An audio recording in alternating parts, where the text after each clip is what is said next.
नमस्कार दोस्तों, स्वागत है आप सभी का एक बार फिर हमारी YouTube चैनल पर। मित्रों, अगर आप अपनी लाइफ में कुछ नया सीखना चाहते हो तो इस चैनल को अवश्य सब्सक्राइब करें।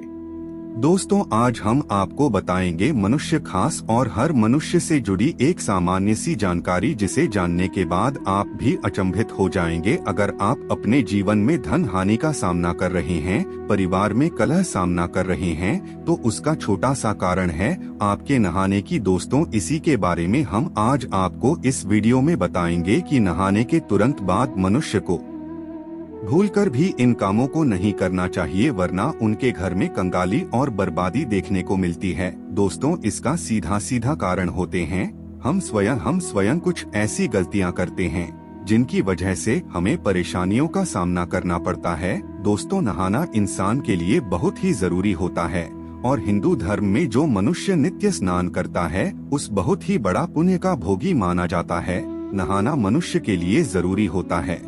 आमतौर पर मनुष्य नहाने के ये बाथरूम में पानी की बाल्टी भरता है और उससे वो मनुष्य स्नान करता है। ये तो बहुत ही अच्छी आदत है, लेकिन कई लोग क्या करते हैं कि नहाने के बाद बाल्टी और जो नहाने की सामग्री होती है उसको यकायक ऐसे ही छोड़ देते हैं। बाल्टी में आधा जल भरकर ऐसे ही रख देते हैं।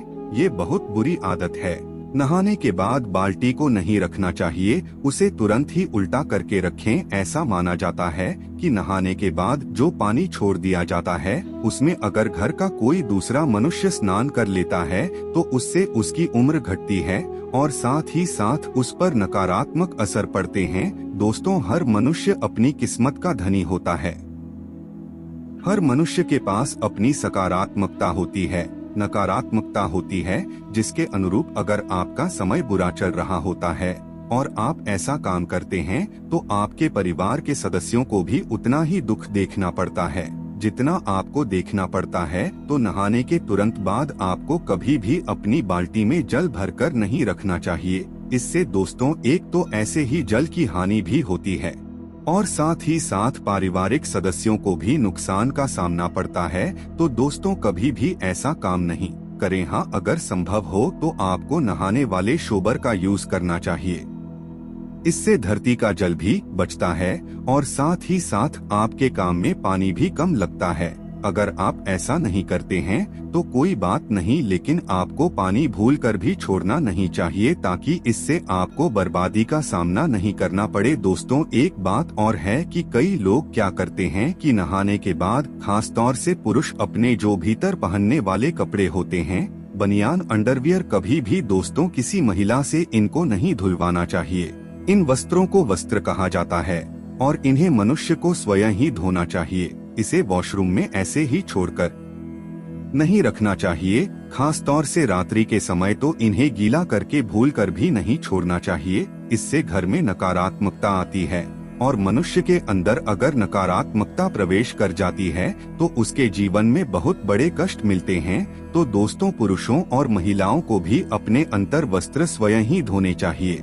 इसे किसी दूसरे मनुष्य से नहीं धुलवाना चाहिए और इस बात का आपको खास ध्यान रखना चाहिए। अगली चीज की बात करें तो कई लोग क्या करते हैं कि नहाकर आने के तुरंत बाद में वो मनुष्य अपने पैरों को धोते हैं।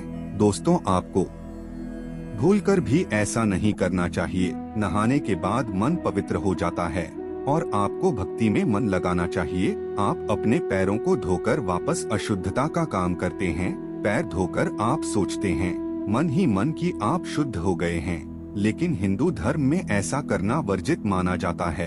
हिंदू धर्म में पैरों से सिर की तरफ स्नान किया जाता है। अगली चीज है कि नहाते समय मनुष्य को भूलकर भी मौन होकर नहीं नहाना चाहिए। हिंदू धर्म में ऐसी परंपरा है कि नहाते समय मंत्रों का उच्चारण किया जाता है, हरि भजन का उच्चारण किया जाता है या मन ही मन कोई गाना गुनगुनाते हैं। जब आप नहा रहे होते हैं तो मौन होकर मनुष्य को कभी भी नहीं नहाना चाहिए। वैज्ञानिक दृष्टि से भी इसे गलत माना गया। दोस्तों, खास तौर से सुहागिन महिलाओं को नहाकर आने के बाद तुरंत सिंदूर नहीं लगाना चाहिए। ऐसा माना जाता है कि अगर कोई महिला ऐसा करती है तो उससे उसके पति की आयु कम होती है।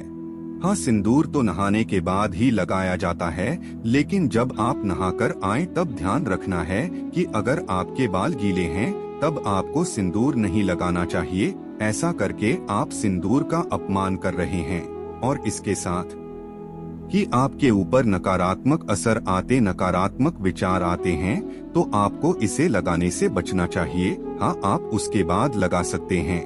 दोस्तों, इसी तरह नहाने के तुरंत बाद आपको कभी भी नुकीली चीज जैसे कि नए कटर का यूज हो, शेविंग हो, ये चीजें नहीं करनी चाहिए। दोस्तों, ये चीजें नहाने के पहले की जाती है।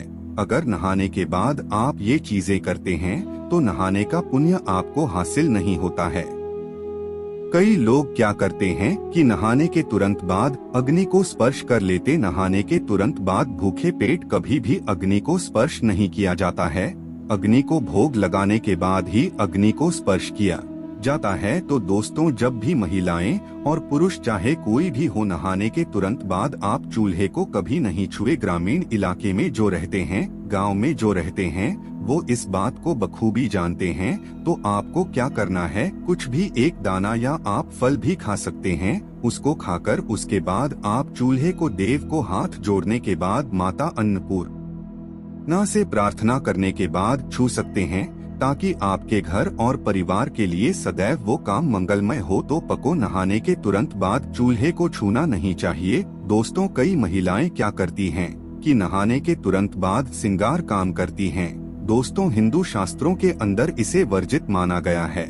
आप कहेंगे कि श्रृंगार तो नहाने के बाद ही किया जाता है, तो आपकी बात बिल्कुल सही है, लेकिन न के तुरंत बाद आपको सबसे पहले अपने बालों को सुखाना चाहिए, और अगर आपके खुले बाल हैं तो इसे आपको पहले लेना चाहिए। दोस्तों, ऐसा माना जाता है कि खुले बालों में नकारात्मक शक्ति बहुत ही जल्द प्रवेश कर जाती है, और गीले बालों के साथ में नहीं, बल्कि आपको गीले बालों को सुखाकर ही आपके आगे भले काम करने चाहिए। तो अगर आपके बाल गीले हैं तब आपको कभी भी श्रृंगार काम नहीं करना चाहिए, ताकि आपको उसका पुण्य, आपको उसका नुकसान देखने को मिले।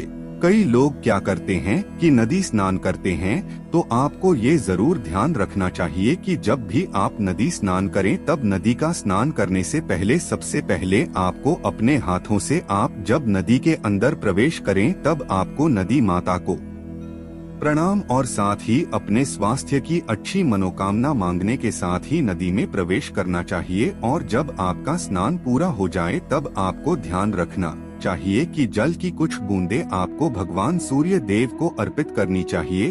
अगर आप ऐसा नहीं करते हैं तो आपको नदी स्नान का पुण्य हासिल नहीं होता है। शास्त्रों में भी ऐसा कहा गया है कि अगर आप नदी स्नान करने जा रहे हैं तो सबसे पहले आपको नदी माता को प्रणाम करना चाहिए। इसी तरह एक साथ अनेक व्यक्तियों का नहाना वर्जित माना गया है। जी हाँ दोस्तों, नदी स्नान या किसी पुण्य स्थल पर स्नान करना शुभ माना जाता है, उससे आपको सौभाग्य की हासिल होती है। लेकिन अगर अपने घर में ही स्नान करते हैं तो अगर आप कहें तो दो व्यक्तियों को कभी भी साथ स्नान नहीं करना चाहिए, और खास तौर से महिलाओं को ये ध्यान रखना चाहिए। ऐसा माना जाता है कि इससे उनके स्वास्थ्य पर बहुत ही बुरा असर पड़ता है, और साथ ही साथ ऐसा भी देखा गया है कि इससे उनके जीवन में कई तरह के नकारात्मक असर देखने को मिलते हैं।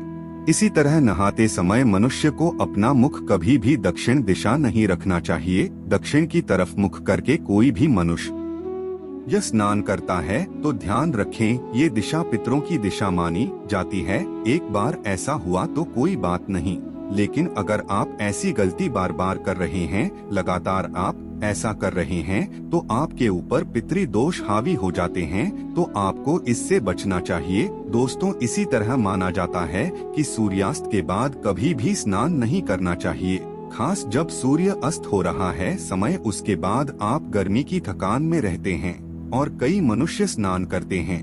अच्छी आदत है, लेकिन आपको सूर्यास्त के समय, जिसको गोधूली बेला कहा जाता है, उस समय खास तौर से आपको स्नान करने से बचना चाहिए, वरना आपको कई प्रकार की हानि का सामना करना पड़ता है। इसी तरह जो छोटे बच्चे होते हैं, छोटे बच्चों को नहाने के तुरंत बाद आपको काला टीका लगाना भूलना नहीं चाहिए। ऐसा माना जाता है कि छोटे बच्चे देवात्मा, उनके ऊपर उनके विकार नहीं होते हैं। जिसकी वजह से नकारात्मक शक्तियां उन पर बहुत जल्द हावी हो जाती हैं, तो आपको भूलकर भी उन्हें नहाने के बाद कोरा नहीं रखना चाहिए।